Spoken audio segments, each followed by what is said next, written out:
Hello students, welcome to cook club और साथ में सीखेंगे सब। तो आज हम अपना स्टार्ट करेंगे new chapter that is our source of business finance. ठीक है, तो चलो अब स्टार्ट करते हैं। अब देखो होता क्या है, बिजनेस फाइनेंस कहते हैं किसे।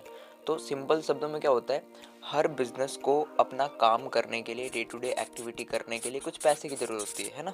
तो उस पैसे की अरेंजमेंट को हम क्या बोलते हैं, बिजनेस फाइनेंस बोलते हैं। ठीक है, जैसे रॉ मटेरियल परचेज करना है, मशीन परचेज करना है, तो इन सब के लिए क्या चाहिए, हमें पैसा चाहिए। तो उसी को हम क्या बोलते हैं, बिजनेस फाइनेंस, की जो बिजनेस को फाइनेंस कर रहा हो। ठीक है, अब हम आगे देखते हैं, आगे क्या है, meaning, nature and significance of business finance. मतलब सिंपल सा क्या है कि जो सिग्निफिकेंस क्या है बिजनेस फाइनेंस की, क्या ज़रूरत है।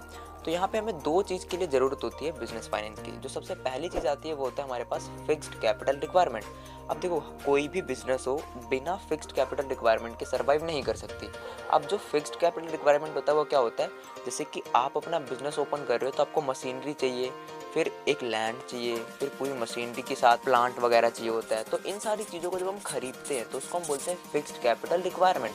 अब ये दो तीन चीज़ों पे डिपेंड करती है। सबसे पहली चीज़ तो ये होती है कि जो आपका नेचर है वो कैसा है। अगर आपके बिजनेस का नेचर ट्रेडिंग वाला फर्म है तो उसमें कम से कम बिजनेस को कैपिटल चाहिए होगा। लेकिन अगर आपके फर्म का नेचर प्रोडक्शन का है तो आपको ज़्यादा फिक्स्ड कैपिटल की ज़रूरत होगी। ठीक है, आपको ज़्यादा मशीनरी वगैरह इंस्टॉल कराने पड़ेंगे। दूसरी चीज़ ये है कि आपका जो साइज़ है, कंपोजिशन ऑफ बिजनेस है, वो कितना बड़ा है। अगर बहुत बड़ी यूनिट है तो आपको बहुत सारा फिक्स्ड कैपिटल ज़रूरत पड़ेगा, लेकिन अगर छोटी सी यूनिट है तो कम से कम में भी काम चल जाएगा। तीसरा होता है कि आपके एक्सपेंशन या ग्रोथ के चांसेस कितने हैं।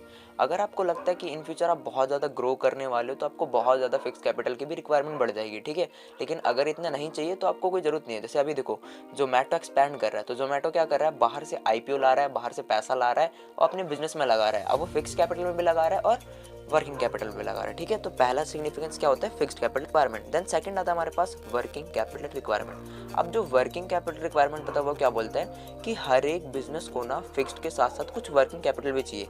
अगर आप काम करोगे तो सिर्फ मशीनरी खाली थोड़ी छोड़ दोगे।